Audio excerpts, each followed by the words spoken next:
അനുമോളും ലക്ഷ്മിയും കൂടെ ഇങ്ങനെ സംസാരിച്ചുകൊണ്ടിരിക്കുകയാണ്. ഇവർ അനീഷേട്ടനെ കുറിച്ചാണ് സംസാരിക്കുന്നത്. അങ്ങനെ നമ്മുടെ ലക്ഷ്മി പറയുന്നുണ്ട് അനുവിന്റെ അടുത്ത്, അനീഷേട്ടന്റെ മാറ്റങ്ങൾ കണ്ട് ഞാൻ തന്നെ ഞെട്ടിപ്പോയി. സത്യം പറഞ്ഞാൽ അനീഷേട്ടനോട് സംസാരിക്കണമെന്ന് ഞാൻ ഒരുപാട് ആഗ്രഹിച്ചിരുന്നു. അങ്ങനെ ഞാൻ അദ്ദേഹത്തിനോട് പോയി സംസാരിച്ചു. അദ്ദേഹം എന്നോട് പല കാര്യങ്ങളും തുറന്നു പറയുകയും ചെയ്തു. അനുമോളെ, സത്യം പറയാലോ, അനീഷേട്ടനെ ഞാൻ ഇങ്ങനെ കണ്ടിട്ടേയില്ല.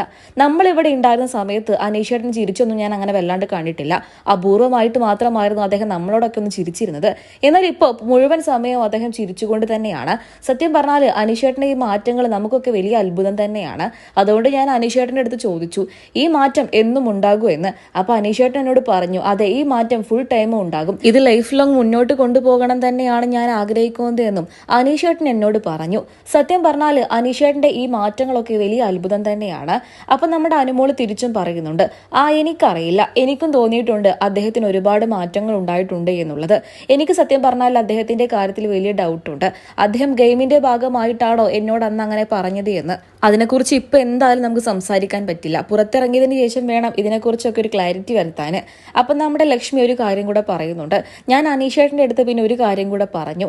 അന്നത്തെ ആ ബോട്ടിലെടുത്ത് എറിഞ്ഞ സംഭവം ഉണ്ടല്ലോ. അപ്പൊ അമ്മോൾ ചോദിക്കുന്നുണ്ട്, ഏത് ബോട്ടിലെടുത്ത് എറിഞ്ഞ കാര്യം? അന്ന് ആ ടാസ്കിലെ ബോട്ടിലൊക്കെ എടുത്തെറിഞ്ഞ് അദ്ദേഹം ഒരു പ്രശ്നം ഉണ്ടാക്കിയില്ലേ, അത് മോശമായി, ഭയങ്കര മോശമായി കേട്ടോ ചേട്ടായെന്ന് ഞാൻ എന്തായാലും അനീഷേട്ടന്റെ അടുത്ത് പറഞ്ഞു. അനീഷേട്ടൻ പിന്നെ അതിനെക്കുറിച്ച് കൂടുതലൊന്നും സംസാരിക്കാൻ നിന്നില്ല.